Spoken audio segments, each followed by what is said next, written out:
Jesus Cristo. Quero louvar o Senhor porque nós podemos mais uma vez nos reunir aqui para louvor e glória do Senhor. Meus irmãos, nós temos tido notícias que muitas coisas têm acontecido no nosso país, em alguns estados tem avançado a pandemia, algumas pessoas estão passando por dificuldades extremas. Então nós temos que nos unir em oração pela nossa nação, suplicar ao Senhor para que Ele nos dê o seu favor, para que possamos então ser libertos dessa epidemia. Meus irmãos, há planos do Senhor. Eu vi um testemunho semana agora que mães já pensam em não voltar a trabalhar para ficar com seus filhos. Então eu vejo um ponto muito positivo aqui, durante essa pandemia, pessoas que estão reconsiderando as suas vidas, suas prioridades, e ali não quis dizer se a mãe é cristã ou não, eu não fiquei sabendo, mas há essa oportunidade de nós ponderarmos a nossa vida, o que temos feito dela, para quem a estamos oferecendo, quanto estamos gastando da nossa energia, da nossa sabedoria para a glória do Senhor ou não. Então, coisas estão acontecendo. O nosso desejo é que Deus nos liberte dessa enfermidade. Mas eu sei que se Ele permitir por mais um tempo, não sei que tempo será esse, será também para a glória dEle. Então continuemos orando para que Deus coloque a sua mão de poder e tire essa enfermidade, mas vamos também entender que a resposta certa vem do Senhor e que tudo converge para a glória dEle. Eu quero meditar na palavra do Senhor esta manhã, em um texto que se encontra em Mateus capítulo 10. Eu vou suplicar a você que abra sua Bíblia em Mateus capítulo 10. Por que suplicar? Porque você precisa estar em contato com a palavra do Senhor. Meus irmãos, eu não projeto, quando estamos no templo, eu não projeto os textos, porque eu preciso que você abra a sua Bíblia, que você faça comparações entre versículos, que você grife, para que você pegue cada dia mais conhecimento e mais desejo pelo conhecimento de Deus. Então você deve ter a sua Bíblia na sua mão agora e abrir em Mateus capítulo 10, versículo de número 34. Mateus capítulo 10, verso de número 34. Diz a palavra do Senhor, Mateus 10, 34. Não penseis que vim trazer paz à terra. Não vim trazer paz, mas espada. Pois vim causar divisão entre o homem e seu pai, entre a filha e sua mãe, e entre a nora e sua sogra. Assim, os inimigos do homem serão os da própria casa. Quem ama seu pai ou sua mãe mais do que a mim, não é digno de mim. Quem ama seu filho ou a sua filha mais do que a mim, não é digno de mim. E quem não toma sua cruz e vem após mim, não é digno de mim. Quem acha a sua vida, perdê-la-á. Quem, todavia, perde a vida por minha causa, achá-la-á. Glórias a Deus, vamos orar. Senhor Deus, nós queremos te louvar e te bendizer, porque o Senhor nos permite mais uma vez estar diante da tua palavra. Não podemos ainda estar reunidos com os irmãos no mesmo espaço, mas podemos nos reunir aqui através da internet, Senhor Deus, para louvar e bendizer o teu santo nome. E nós, Senhor Deus, somos gratos porque podemos dessa maneira nos reunir. Nós somos gratos porque temos esse privilégio de poder abrir a nossa Bíblia, ler, meditar nela, Senhor Deus, e temos essa liberdade que aprove ao Senhor nos conceder. Senhor Deus, muito obrigado pelo irmão que está conosco agora, muito obrigado por aquelas pessoas que ainda não se decidiram por Cristo Jesus, mas vão ter acesso à palavra através desse vídeo, que elas possam ser tocadas pelo poder do Espírito Santo, que elas possam ser mexidas, Senhor Deus, e nesse mexer do Espírito Santo, que elas possam entender que Jesus Cristo é o Senhor e possam depositar toda a sua confiança em Cristo Jesus, arrependendo-se dos seus pecados e tendo uma nova vida agora para a glória do Senhor. Senhor Deus, nós pedimos pela nossa nação, que passa por problemas de em todas as áreas, principalmente agora na saúde, mas passa por problemas políticos, passa por problemas de organização, distribuição de renda. Senhor Deus, passa por ameaça de desemprego.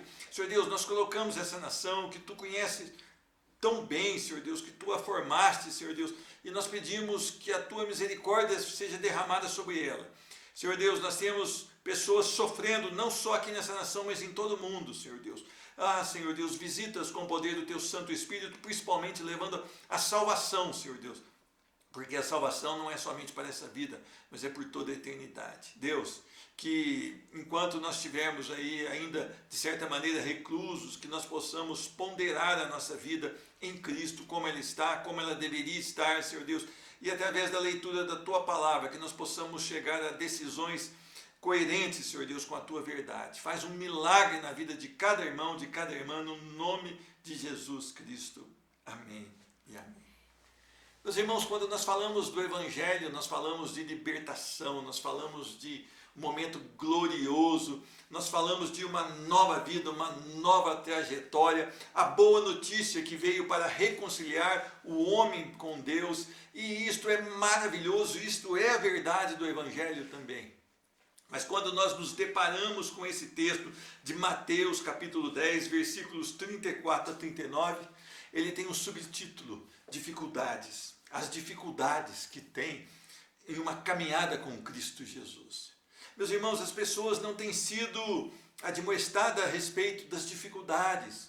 Muitos têm usado o Evangelho para ludibriar as pessoas e dizer que eles vão ficar mais ricos e que vai acontecer mais bênçãos e que vai curar de toda enfermidade. E isso não é uma promessa do Evangelho. Você não encontra aqui nas páginas da Bíblia, nesse contexto, o que eles estão falando a respeito do Evangelho.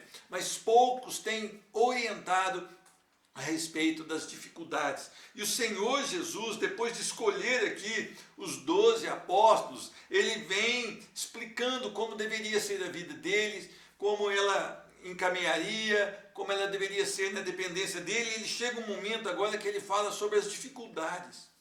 Porque diz a palavra, primeiro, não penseis que vim trazer paz à terra. Meus irmãos, o Evangelho da paz, que nos reconcilia com Deus, ele não veio trazer para nós, enquanto nesta vida, paz.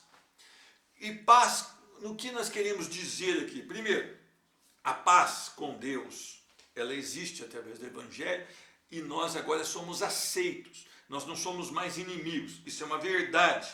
A paz eterna, que nós não vamos ter mais enfermidade, que nós não vamos ter mais as dores, somente na segunda vinda do Senhor Jesus. E são verdades desse mesmo Evangelho para quem tem um encontro real com Cristo Jesus. Mas nessa terra nós teremos luta. Por isso o Senhor diz, vim trazer a espada. Cristo, o Evangelho e os cristãos sofrerão oposição do mundo. Uma batalha acirrada.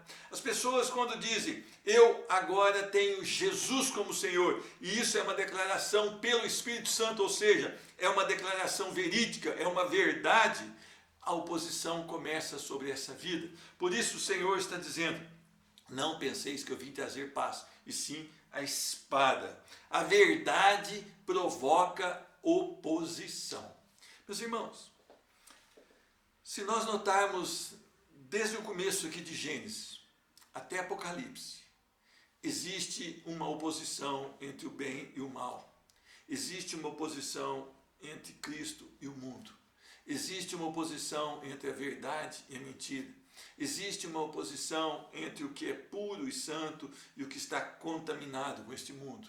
Então, a nossa vida em Cristo Jesus, vivendo o Evangelho, será uma batalha acirrada. Por isso ele traz a espada, por isso ele traz o meio para que nós possamos enfrentar essa vida, perseverar nessa vida, estar cientes de que a vida em Cristo Jesus é oposição ao mundo.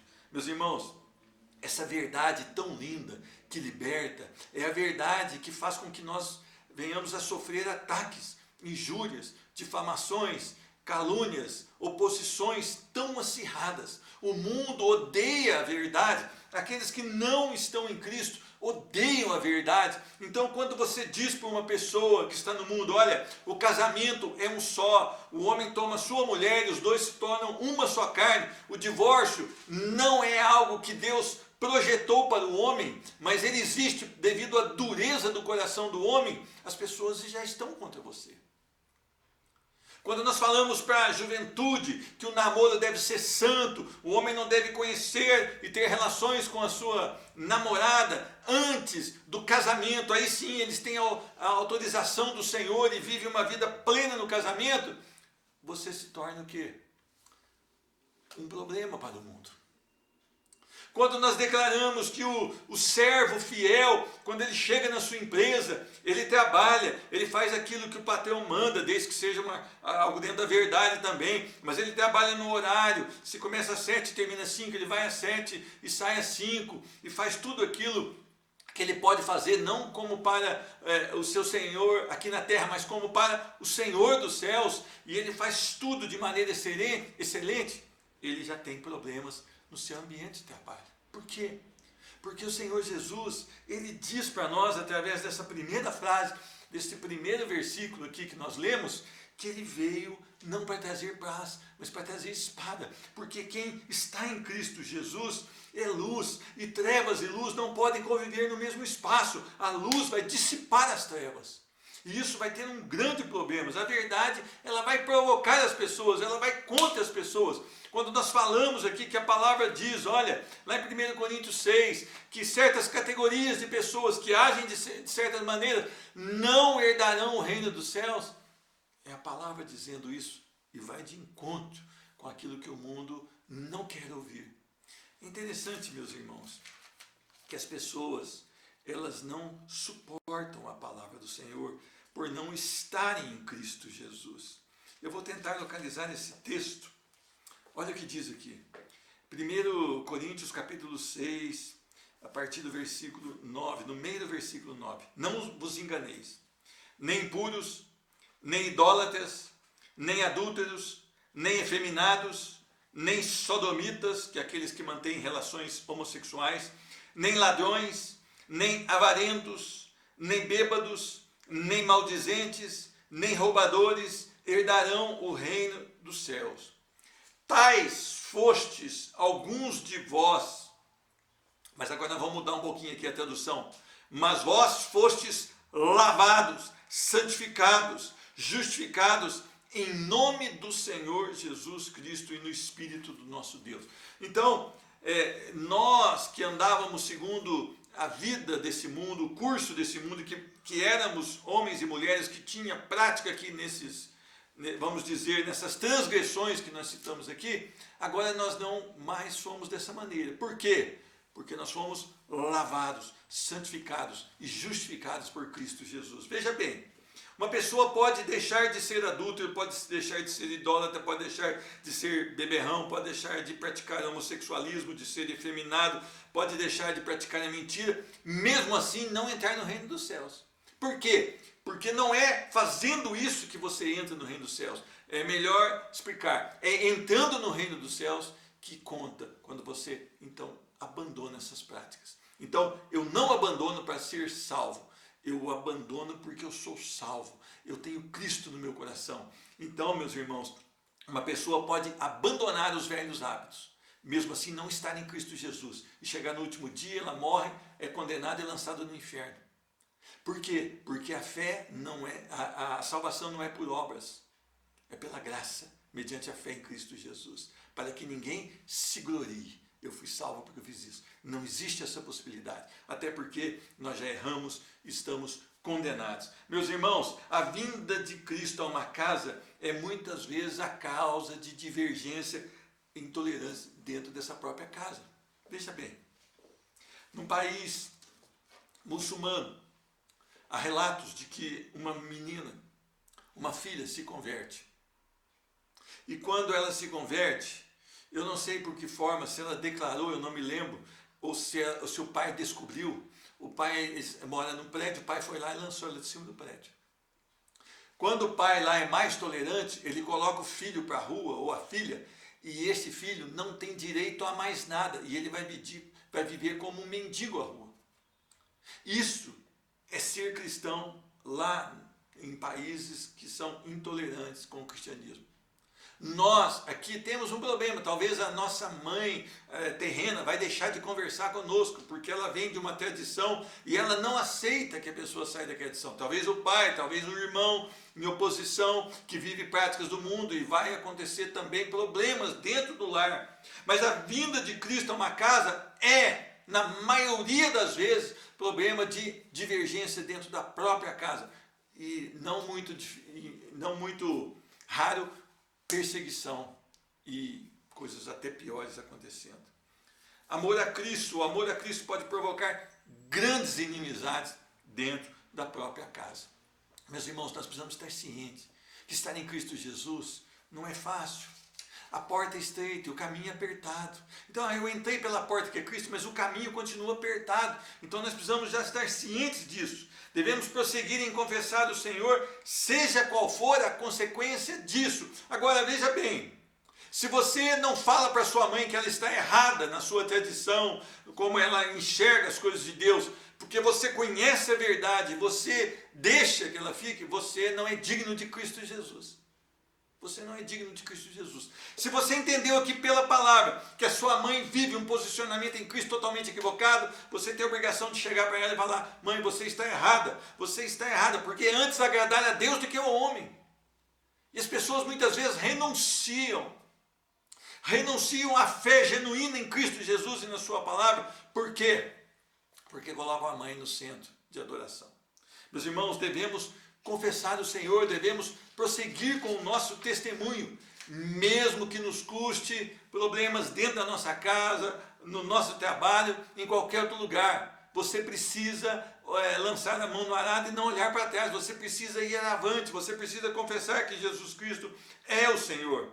A segunda coisa que nos traz aqui é a divisão entre pais e filhos. O amor leva ao desejo de ver os queridos salvos. Isso provoca o quê? Que nós preguemos o Evangelho a todo tempo a essas pessoas. E muitas vezes ocasiona o quê? Um racha dentro da própria casa. No relacionamento entre pais e filhas, mães e filhas, genros e sogras, noras e sogras. Isso acontece.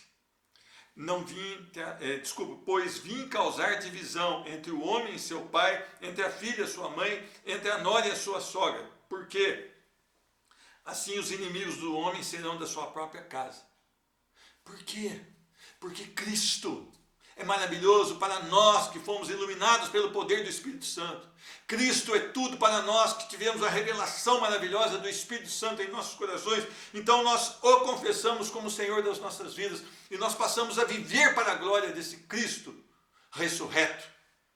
Mas as pessoas que têm Cristo como amuleto ou como uma religião, e eu vejo uma tragédia na religiosidade do povo brasileiro. O povo brasileiro é considerado um país cristão sem Cristo. Pessoas que fazem rituais, que nem sabem por que estão fazendo, pessoas que decoraram alguns versículos ou algumas preces elaboradas por homem, repetem aquilo de dia e de noite e acham que tem Cristo Jesus nas suas vidas. Não.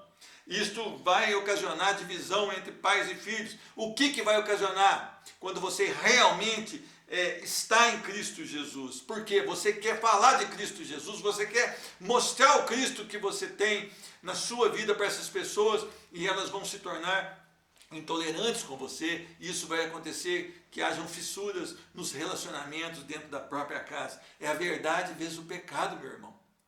Meu irmão, a verdade e o pecado vão sempre estar em oposição. E você precisa continuar, mesmo que você perca o amor da sua mãe aqui na terra, mesmo que você perca o amor do seu pai, do seu filho, da sua sogra, você precisa continuar falando de Cristo Jesus, pregando o Cristo Jesus e principalmente vivendo um testemunho de acordo com a palavra do Senhor. Por quê? Porque se você foi salvo, você não tem direito de escolha. Agora a sua vida é Cristo Jesus e você foi chamado para ir e pregar o Evangelho a toda criatura e ensinar a palavra do Senhor. Você foi chamado para isso, é uma comissão sobre a sua vida e você não pode voltar atrás. E o Evangelho é isso, meus irmãos. O Evangelho vai trazer divisão entre pais e filhos e você precisa acreditar que é melhor estar em Cristo Jesus. Meus irmãos, se você tem vergonha de falar do Evangelho para o seu filho sabendo que ele está errado, você é uma tragédia, você não tem parte no ministério de Cristo Jesus.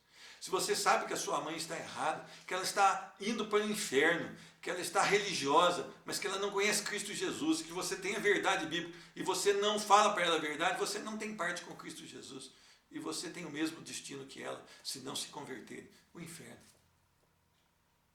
Você está vendo as pessoas sem Cristo Jesus e você não quer falar porque acha que vai magoar? Meus irmãos, como você pode magoar se a única coisa que pode libertar essa pessoa da condenação eterna é o Evangelho? Você o tem e você retém para você? O Evangelho é um tesouro, irmãos, que não se acaba. Ele é um tesouro que dá para toda a população, para todas as gerações. Ele não vai acabar. Ele tem condição. Isso não vai acontecer, preste bem atenção. Isto não vai acontecer, mas o sangue de Jesus pode salvar toda a humanidade. Quantas pessoas existirem nesse mundo, ele tem poder para salvar. Não vai salvar. Por quê? Porque a palavra diz que não serão todos salvos. Serão poucos os salvos. Mas o sacrifício de Jesus tem poder para isso. E você tem o Evangelho. E você vê sua mãe num caminho de adoração a ídolos. Você vê o seu filho amando o presente século. E você concorda com eles, e você, para não causar fissuras no relacionamento, você retém o Evangelho, olha, você não tem nada com Cristo Jesus. Versículo 37, diz a palavra do Senhor: quem ama seu pai ou sua mãe mais do que a mim, não é digno de mim. Quem ama seu filho ou sua filha mais do que a mim, não é digno de mim. Meus irmãos, podemos facilmente fazer dos nossos amados filhos, mães, pais, ídolos. Você pode idolatrar um filho facilmente. Por quê? Porque o coração do homem é uma fábrica de ídolos. Então, facilmente você começa a idolatrar um filho, uma filha, ou um pai ou uma mãe. E a palavra vem trazer para nós, se nós assim procedemos, nós não somos dignos de Cristo Jesus. Ou seja, nós não temos parte em Cristo Jesus. Ou seja, nós estamos no mundo perdidos. Por quê? Porque o trono do nosso coração, pensa que no seu coração há um trono. Pensa numa cadeira daquela bem bonita, onde o rei senta e governa. Ou Cristo está nele, ou o mundo está nele. E se você põe o seu filho no trono do seu coração, você está no mundo. Eu vejo mães muitas vezes se desesperando porque o filho está com febre. Ai, a mãe fica assim, ela parece um leão, ela briga com todo mundo e acha que isso é bonito. E mãe crente. Mas é interessante que não se desespera quando o filho está no mundo, fazendo as práticas do mundo, usando roupas sensuais do mundo. É interessante isso. Essa geração crente que nós temos hoje, que nós falamos que está dentro da igreja, mas que não tem parte em Cristo Jesus, é uma mãe que vê a filha com a barriga toda de fora, com o corpo todo à mostra, isso não faz nada. Mas se ela tiver uma febre, 37,1, a mãe se desespera, briga com todo mundo porque quer defender a filha. Sabe o que acontece aqui? O trono do seu coração não tem Cristo, ele tem sua filha. Ele tem a sua filha. E você deixa de falar a verdade para a sua filha. E você espera agradar a sua filha ou seu filho e não a Deus. Esse é o seu estilo de vida. E isso impede o que deveria ser supremo na sua vida, que é a fidelidade a Deus. E você, então, é fiel a um homem, a uma mulher e não a Cristo Jesus. É o que nós temos visto. Uma vez, uma divergência entre uma irmã da igreja e um outro rapazinho. Então, ali tiveram uma divergência. A mãe do rapazinho, quando ficou sabendo, saiu da casa dela, foi lá na casa dessa irmã e detonou. Aí eu sentei com a mãe e falei: você fez isso? Fiz e faço. Eu falei: você não é crente. Ah, você não é crente. Você não conhece a Cristo. Você foi brigar. É isso que Jesus faria? Não sei. É isso que Jesus, essa seria a reação de Jesus na sua vida? Se fosse Jesus ali agindo através de você, seria essa a reação? Não. Então, essa defesa de filho aí que eu estou vendo, é porque filho está no trono do coração, o que é equivocado. Meus irmãos, versículo 38. Agora ele chega, e quem não toma a sua cruz. Veja bem, tomar a cruz para muitos aí é ter uma esposa que lhe dá trabalho, é ter um filho que lhe dá trabalho, é ter uma deficiência em alguma área da sua vida e fala, essa é a minha cruz. Não tem nada a ver com isso. A cruz significa sacrifício, humilhação, vergonha, morte. Então, quando o Senhor nos convida a ser participantes com Ele de qualquer coisa, a suportar qualquer coisa que a vida nos conduzir, por amor a Cristo Jesus. Porque Ele suportou. Vamos a Filipenses.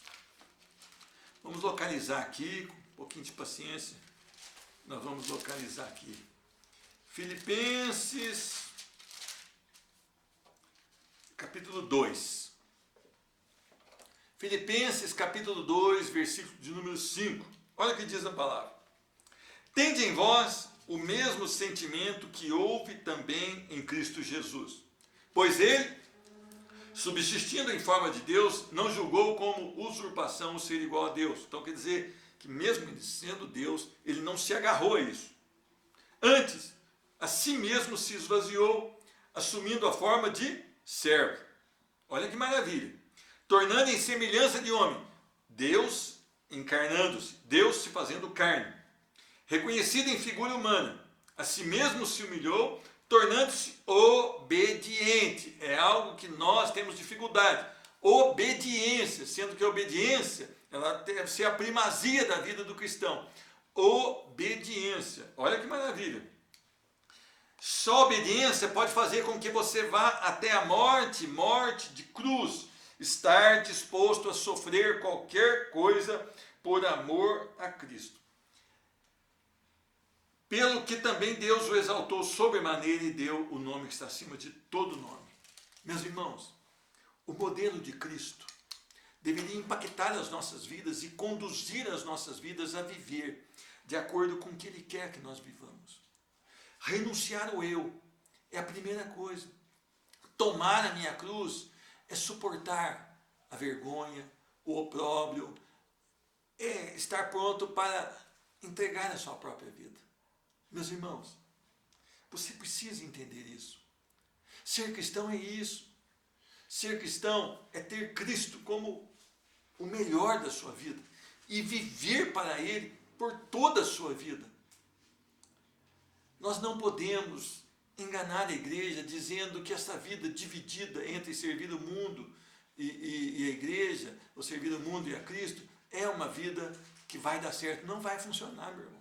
Ou você já serve só ao mundo, ou você serve só a Cristo.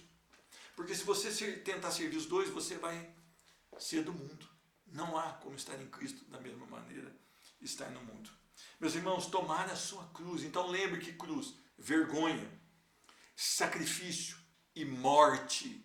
Isso é tomar a cruz. Não é tua mulher que você acha que não está à sua altura, ou seu marido que não está à sua altura, ou seu filho que dá problema. Isto não é cruz. Isto são problemas da vida. Cruz é isto.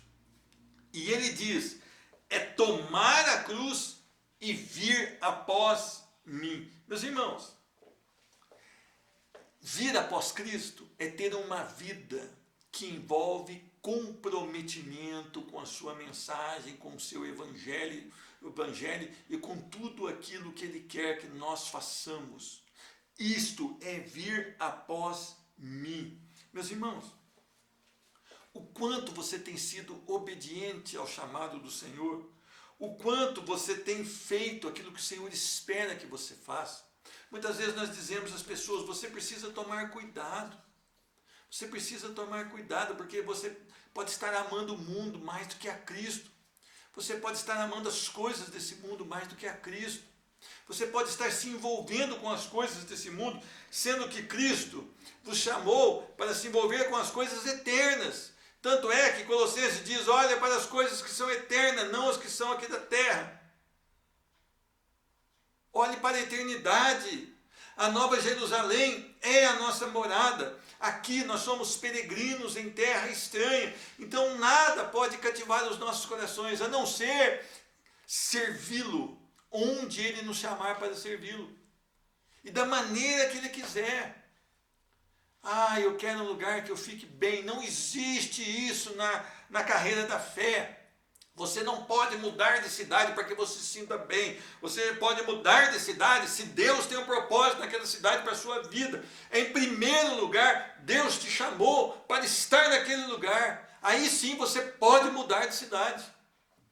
Se for para você se dar bem, não. Porque você não tem mais vida. A sua vida está oculta com Cristo. Você é servo, ou seja, escravo, você não tem vontade, você espera o seu Senhor dizer para onde você vai, quando você vai e por que você vai e para que você vai. Não é você dizendo o que você deve fazer. Meus irmãos, isso é tomar a sua cruz, isso é seguir a Jesus, ou seja, ir após Ele. Ele ficou por um pequeno tempo e disse que nós faríamos obras maiores. Quais essas obras maiores? Não é que nós faríamos milagres maiores que o dele, mas nós evangelizaríamos por um tempo maior e poderíamos alcançar vidas através dessa notícia maravilhosa e única que é o Evangelho da Graça. Meus irmãos, o quanto você realmente pertence a Cristo Jesus, o quanto você ama a Cristo Jesus, o quanto você está envolvido com as coisas dos céus. A palavra do Senhor, ela não nos deixa nenhuma dúvida. E ela termina. E ele diz, olha, quem não toma sua cruz, não vem após mim, não é digno de mim. Ou seja, não está nele, não tem nada com ele. E agora o último versículo diz, quem acha a sua própria vida, perdê-la-á. Meus irmãos, quem todavia perde a vida por minha causa, achá-la. Você está pronto como os nossos irmãos que realmente amaram a Cristo a ponto de entregar as suas vidas literalmente e não negar a Cristo Jesus? Isto é perder a vida por causa do Senhor Jesus e encontrar a vida em Jesus. Se a sua vida está tão preciosa assim, que você ama este mundo, que você se deleita neste mundo, você está com um problema sério. Porque o Senhor nos chama a perder a vida pela causa do Evangelho. A estar pronto para morrer por Cristo Jesus e não negá-lo. Diz um relato de um pastor muito sério, que um jovenzinho de aproximadamente 15 anos, não lembro se 10 ou 15 anos, ele recebe um tiro porque não negou a Cristo. E ele está deitado no chão, em meio à sua poça de sangue, e o cara manda ele negar Cristo. E diz a palavra que ele respondeu, eu estou com muito medo, mas eu não posso negar o meu Salvador. E ele morre em meio à sua poça de sangue. Então eu quero perguntar a você, qual que é o seu comprometimento com Cristo? Você realmente sabe quem Cristo é? Você está pretendendo agora ter uma vida tranquila, uma vida num lugar legal, ao invés de dar a sua vida por Cristo Jesus? É isso? Você não suporta o ministério, você não suporta ganhar vidas para Cristo Jesus, você não suporta um culto de adoração, você não suporta ir à obra do Senhor, e você quer o que nos céus? Se você nem parte com os céus tem. Você precisa estar então em Cristo Jesus, a tal ponto que você esteja pronto para dizer, pode me matar, porque eu não nego o meu Salvador. Ele é a razão da minha vida. Diz que John Hus, quando estava para ser queimado, O rei então lhe dá uma oportunidade, olha, negue a Cristo Jesus e você será salvo da fogueira. E ele falou, como negaria eu aquele que me salvou? Jamais o negarei. E ali ele morreu queimado. Por quê? Porque ele perdeu a vida por causa de Cristo Jesus, pela causa de Cristo Jesus. E ele achou a sua vida em Cristo Jesus. Tome muito cuidado, irmão. Quem acha a sua vida e quem se realiza aqui, está perdendo a sua vida em Cristo Jesus. Pense sobre isso. O Evangelho traz dificuldades, mas Deus trouxe a espada. A espada porque Ele está dizendo, vocês terão lutas, vocês terão oposição, vocês terão que realmente enfrentar muitas coisas.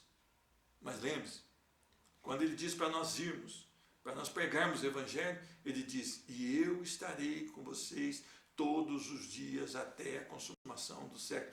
Então, nós temos uma garantia, Cristo estará conosco até a consumação dos séculos. E isso deveria encher os nossos corações. Isso deveria fazer com que o nosso domingo fosse o melhor domingo. Por quê? Porque temos a Cristo. E nada aqui nessa terra vai poder ser melhor que isso. Então, meus irmãos, pense muito bem. O Evangelho é dificuldade para a sua vida. O Evangelho é luta para a sua vida. O Evangelho é problema dentro da sua própria casa, muitas vezes com seu pai, com seu irmão, com a sua sogra. O Evangelho é isso, porque ele é a verdade e ele está em oposição com a mentira. E o mundo está perdido nos seus delitos e pecados e não pode para a verdade. O mundo odeia a verdade, porque o mundo odeia Cristo Jesus. Ah, mas eu vejo aquele irmão, ele reza um Pai Nosso. Ah, mas ele odeia a verdade, porque quando você diz para ele que ele está em pecado, ele avança em você. Ele tem uma crença que não é a verdadeira crença. Por quê? Porque ele repete uma oração que ele não vive. Porque ele tem um ritual que ele nem sabe para que serve. Porque ele não vive isso. Então, meus irmãos, o Brasil não é um país cristão. O Brasil é um país perdido nos seus delitos e pecados. E tem um remanescente que não se dobra diante de Baal, que vive em dificuldades, porque o Evangelho traz essas dificuldades. Mas esse remanescente precisa bradar que só Jesus Cristo é o Senhor, que só Jesus Cristo salva. E com isso, nós temos a oportunidade de levar ao mundo que realmente pode transportá-los das trevas para a luz, que é o Evangelho da graça. Cristo Jesus pode salvar o pior dos pecadores.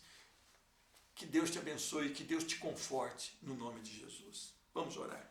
Senhor Deus, nós queremos te louvar e te bendizer por mais um dia de vida.